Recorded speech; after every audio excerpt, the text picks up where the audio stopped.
Hello everyone, I'm Nupur and welcome to my YouTube channel that is Impactful Learning with Nupur. So you can like, share and subscribe my channel, right? So in this channel you can find videos of CBSE grade 9 to 12 English subject which is absolutely beneficial for the students to score excellent marks. So if you are a keen learner then you should surely watch these videos made by me for my dear students. Okay so बच्चों आज हम class 12th का Vistas book से chapter number 4 the enemy पढ़ेंगे जिसके author हैं Pearl S बाक। Okay so पहले मैं आपको ऑथर के बारे में एक बार इंग्लिश में बताऊंगी और एक बार हिंदी में, right? So Pearl S. Buck was an American writer and novelist. Okay, so her novel The Good Earth was the best-selling fiction book in the United States in 1931 and 1932, and she won the Pulitzer Prize in 1932. She was the first American woman to win the Nobel Prize in Literature. So Pearl S. Buck एक American writer और novelist थी। उनकी novel the good earth United states में best selling fictional book 1931 और 1932 में मानी जाती थी। उनकी इस बुक को 1932 में पुलित्जर प्राइज भी मिला था। ओके सो वो पहली अमेरिकन वुमन थी जिनको लिटरेचर में नोबेल प्राइज मिला था। सो बच्चों अब मैं आपको चैप्टर एक्सप्लेन करूंगी।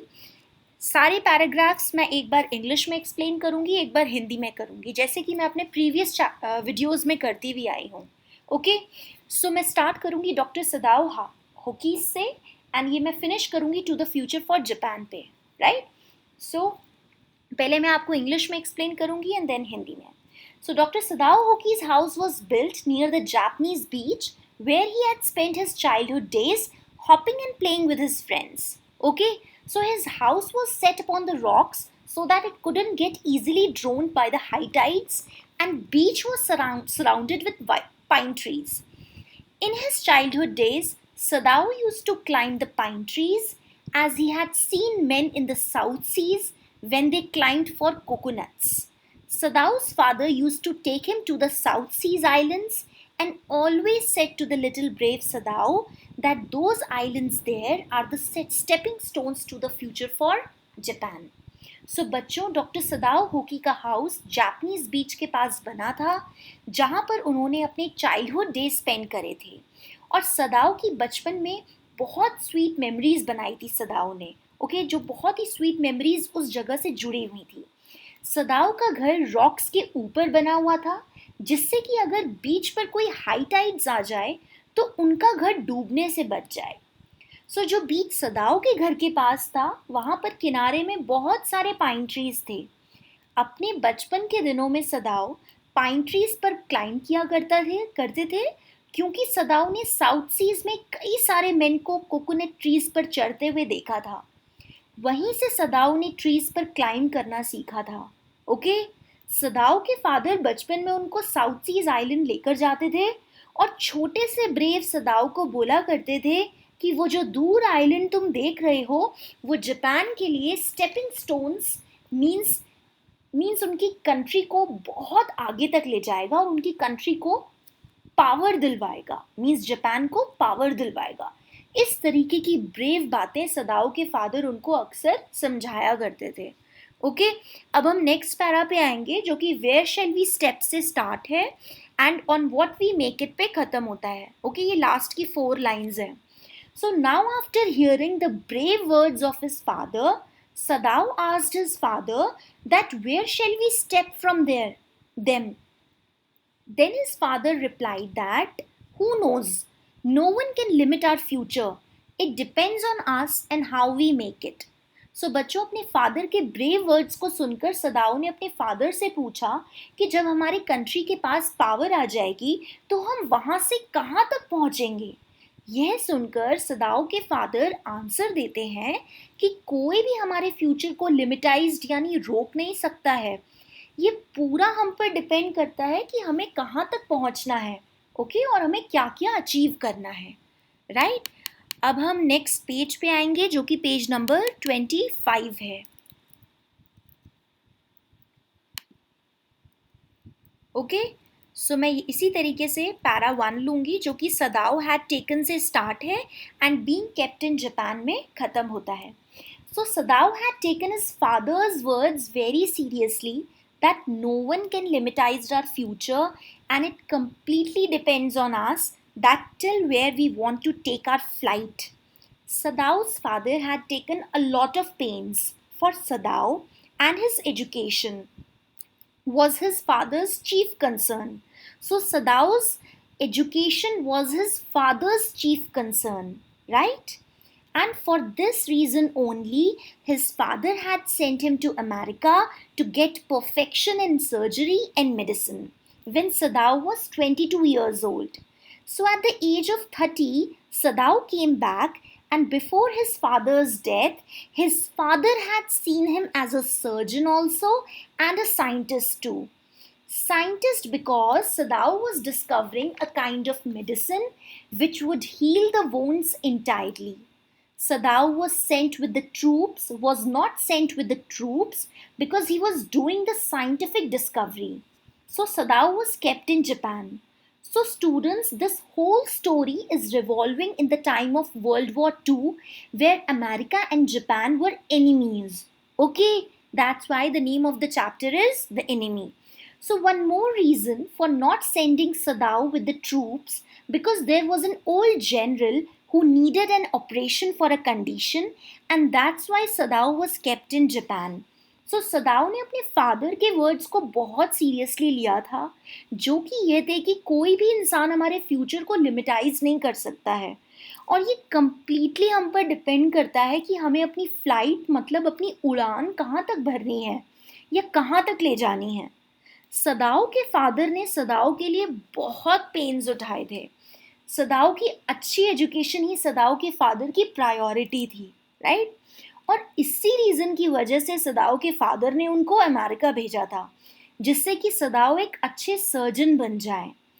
उस टाइम पर सदाओ की एज 22 ईयर्स थी.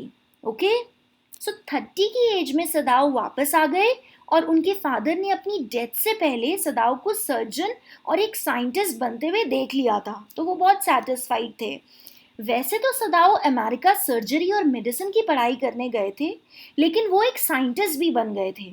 साइंटिस्ट इसलिए क्योंकि सदाओ एक डिस्कवरी कर रहे थे, यानी एक मेडिसिन की डिस्कवरी कर रहे थे, खोज कर रहे थे, जो कि जो घाव होती है उसको कंप्लीटली हील कर दे, जो वोन्स होते हैं उसको कंप्लीटली भर दे. ठीक है, सदाओ उस ऐसी मेडिसिन की डिस्कवरी कर रहे थे. सदाओ को वर्ल्ड वॉर 2 के टाइम पर जापान ही रखा गया था, क्योंकि वो यही साइंटिफिक डिस्कवरी कर रहे थे. ये पूरी स्टोरी वर्ल्ड वॉर 2 के टाइम की है, जब अमेरिका और जापान एनिमीज हुआ करते थे. एक और रीज़न था कि सदाओ को ट्रूप्स के साथ लड़ाई करने वाली जगह में एज अ डॉक्टर नहीं भेजा जा रहा था, क्योंकि एक ओल्ड जनरल थे जिनको ऑपरेशन की ज़रूरत थी, क्योंकि उनकी हेल्थ कंडीशन ख़राब थी, और इसी वजह से सदाओ को जापान में रखा गया था जनरल के ट्रीटमेंट के लिए, राइट? अब हम पैरा 4 पे आएंगे, जो कि क्लाउड्स वर राइजिंग से स्टार्ट है एंड विद द 2 चिल्ड्रन पे ओवर होता है. Okay, so now because of warm weather continuing from the past many days had brought fog from the cold waves at night. Sadao watched the fog covering the entire island, which was near to the beach, and slowly that fog tried to wrap the Sadao's house. The author interpreted that after seeing the fog wrapping the Sadao's house, Sadao would rush towards his home, where his wife and his 2 children would be waiting for him. But nothing like this happened. So students, जो warm weather पास से चलता आ रहा था, उसकी वजह से रात को कोल्ड वेव्स में से फॉग बन रही थी.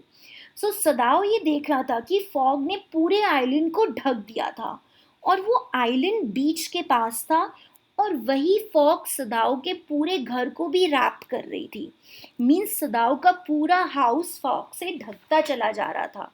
ठीक है, सो ऑथर ने ये सोचा कि सदाओ अपने घर को पूरे फॉग से ढकता हुआ देखकर अपने घर के अंदर भागता हुआ जाएगा. ऑथर ने ये सोचा, ठीक है. और सदाओ की ब्यूटीफुल सी वाइफ हाना और उनके अडोरेबल से बच्चे उनका वेट कर रहे होंगे सदाओ का, पर ऐसा कुछ नहीं हुआ. ये हम स्टोरी में जब आगे पढ़ेंगे तब हमें पता चलेगा कि एक्चुअली में क्या हुआ. ये तो ऑथर का परसेप्शन था कि सदाओ की वाइफ, ब्यूटीफुल सी वाइफ, उनके बच्चे उनका वेट कर रहे होंगे, पर ऐसा एज सच नहीं हुआ. क्या हुआ वो हम नेक्स्ट पैराग्राफ में पढ़ेंगे. ओके, सो अब हम but at the moment para number 5 cover करेंगे, जो कि बट एट द मोमेंट से स्टार्ट है एंड इफ इट वर और पॉसिबल पे खत्म होता है, मीन्स नेक्स्ट पेज पे खत्म होगा. Okay, so but now something else happened. Sadao's wife opened the door of her house and she was wearing a dark blue belt over her kimono. Students, kimono is a Japanese attire which is worn by Japanese women, right? Now Sadao's wife Hana came near to him and shown her affection towards Sadao. Okay, so now let me tell you the love story of Sadao and Hana and how it all started. Okay, so Sadao met Hana in America and he was attracted towards Hana at first sight. But Sadao wanted to be sure that Hana was Japanese and waited to fall in love with her till then. Okay, so he wanted to be sure. Sadao wanted to be sure that Hana was Japanese and he waited till then. He was sure for that.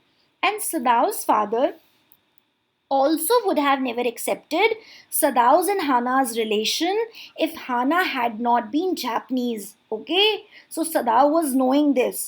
Sadao at times gave a thought that if he had not met Hana, then with whom he would have married, and how lucky he was that he met Hana at an American professor's house. The professor and his wife were caring and kind people, and they were always willing to do something for their foreign students. And students also loved the attention and kindness given by American professor and his wife. Sadao then told Hana that the day he met her at professor's house, he was unsure that he would actually go there that day. Sadao was very unsure that day that he would actually go there.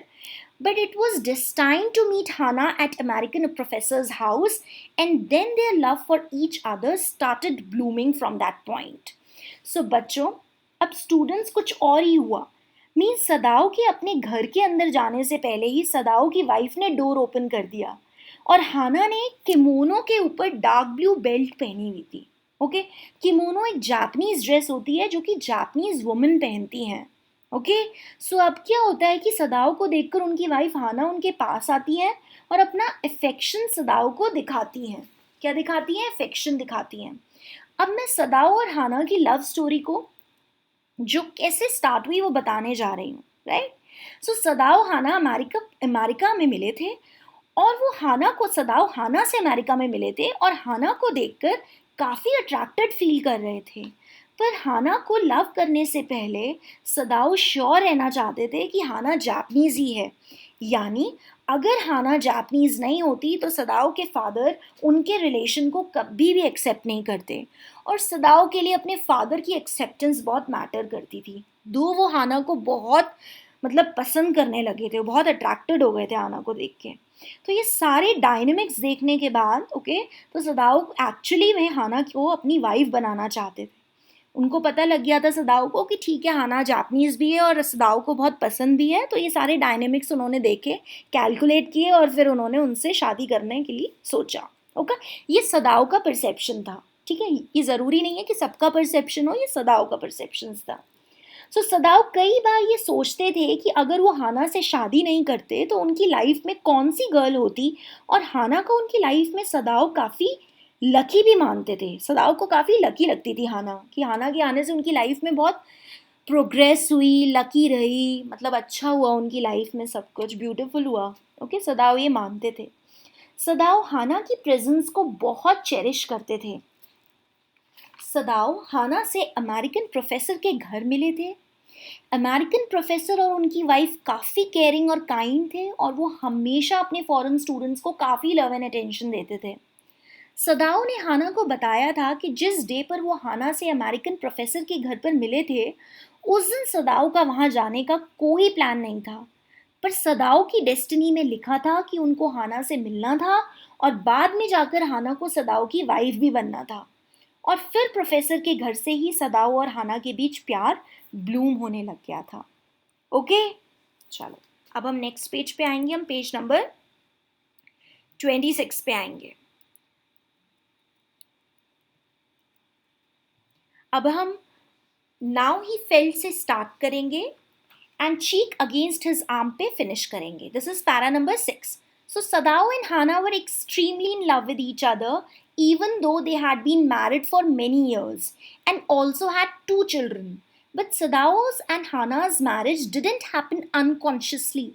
Firstly, they both finished their studies, their education in America, and then came to Japan. And when Sadao's father gave them permission, or when he was satisfied to see both of them together in love, then they both got married. Sadao and Hana were perfectly happy with each other. Okay, so Sadao और Hana एक दूसरे से बहुत ज़्यादा प्यार करते थे, बल्कि उनकी मैरिज को बहुत ईयर्स हो गए थे और उनके दो किड्स भी थे। पर सदाओ और हाना ने बिना सोचे समझे शादी नहीं करी थी। पहले उन दोनों ने अपनी स्टडीज़ पूरी करी थी अमेरिका में और फिर वो जापान आ गए थे। और जब सदाओ के फादर ने दोनों को परमिशन दी शादी की और उन्होंने फील किया कि सदाओ एंड हाना एक दूसरे से काफ़ी प्यार करते हैं, तब उनकी मैरिज करा दी गई थी।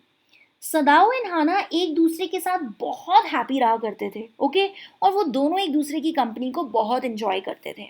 फाइन, अब हम पैरा नंबर 7 पे आएंगे, जो कि it was at this moment से स्टार्ट है एंड लाई देयर पे फिनिश होता है, right?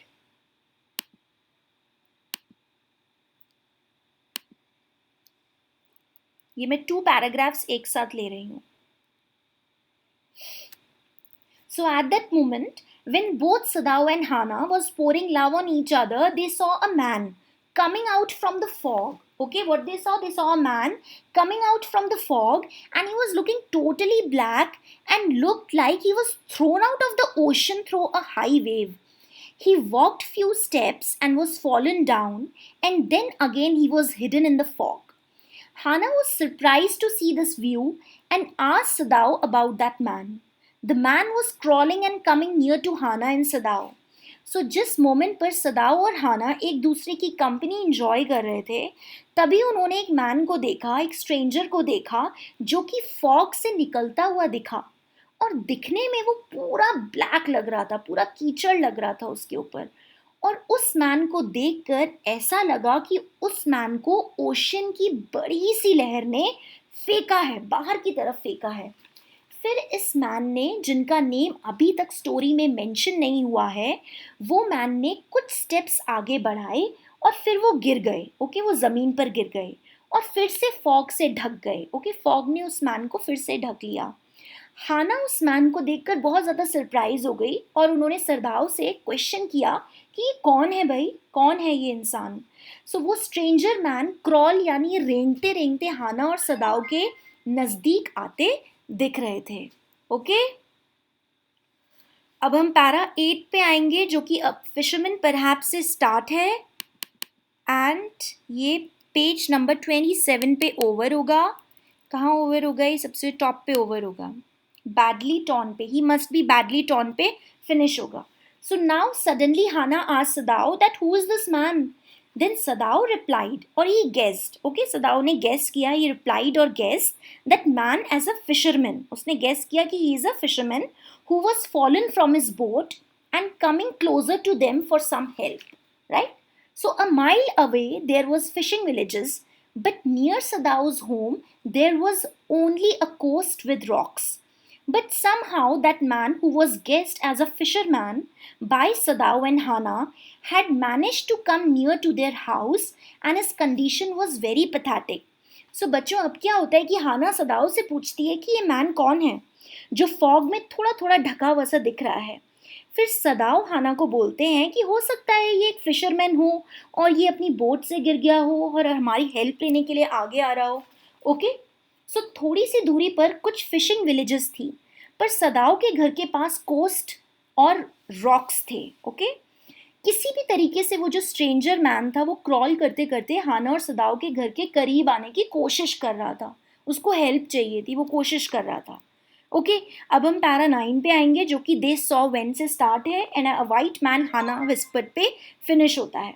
So when Sadao and Hana went closer to that stranger man, they found him badly wounded and the sand on one side of that man had turned red because of his blood. Sadao tried to help the man who was lying motionless. The man's clothes was completely wet and his cap too, which was soaked with seawater. Then they found that that stranger was a white man, means an American, who had long yellow hair as if it had not been cut for many weeks. The man was not in his senses and he was unable to realize that how Hana and Sadao was trying to help him. So बच्चों, जब सदाओ and हाना उस stranger man के पास गए तब उन्होंने देखा कि वो मैन बहुत बुरी तरीके से जख्मी था और जो सैंड थी जिस पर वो स्ट्रेंजर गिरा हुआ था वो पूरी तरीके से रेड हो गई थी उस मैन के ब्लड से। ठीक है, सदाओ ने स्ट्रेंजर को पूरे तरीके से हेल्प करने की कोशिश करी जो कि ज़मीन पर गिरा हुआ था और वो मोशनलेस था, वो हिल भी नहीं रहा था, बिल्कुल लेटा हुआ था। स्ट्रेंजर मैन के क्लोथ्स पूरी तरीके से वेट थे, मीन्स गीले थे, और कैप भी गीली थी। ओके, तब उन्होंने फाइंड किया सदाओ और हाना ने कि वो स्ट्रेंजर एक वाइट मैन है, मीन्स एक अमेरिकन है, और उस टाइम पर अमेरिका और जापान के आपसी संबंध बहुत ज़्यादा खराब हुआ करते थे। ये बात पूरे चैप्टर की, ये जो बात है मैं जो आपको अभी बता रही हूँ ये मैंने चैप्टर की स्टार्टिंग में भी एक्सप्लेन करी है। सो स्ट्रेंजर अमेरिकन के लॉन्ग हेयर थे और वो अपनी पूरी सेंसेस यानी होश में नहीं थे, इसलिए उनको पता ही नहीं चल रहा था कि सदाओ और हाना उनकी हेल्प करना चाहते हैं, बल्कि वो जापानीज थे फिर भी, बल्कि सदाओ और हाना क्या थे, जापानीज थे, फिर भी उन्होंने इस बात को ज़्यादा इम्पोर्टेंस नहीं दी कि, और उस अमेरिकन मैन को जो कि घायल था, वोंडेड था, उसको हेल्प करने की कोशिश करी। ओके, और उन्होंने उस मैन को, अमेरिकन को, अपना एनिमी भी नहीं माना, और यही चैप्टर की टाइटल भी है, एनिमी टाइटल है। तो वो पूरी तरीके से वोंडेड मैन को हेल्प करना चाहते थे, सदाओ एंड हाना। सो स्टूडेंट्स, ये पार्ट 1 है जो कि मैं यहीं तक ही आपको एक्सप्लेन करूँगी। नेक्स्ट जो पार्ट है चैप्टर्स का वो मैं अपने अगले वीडियोज़ में शेयर करूँगी। राइट, मैंने आपको हर पैराग्राफ का एक बार इंग्लिश में एक बार हिंदी में एक्सप्लेनेशन दिया है। Okay, I have given every paragraphs explanation to make this chapter clear and interesting, so you can like and share this video among grade 12 students. Okay, and don't forget to subscribe my channel, to like my channel, and to share my channel among keen learners. And the name of my channel is Impactful Learning with Nupur. Thank you so much.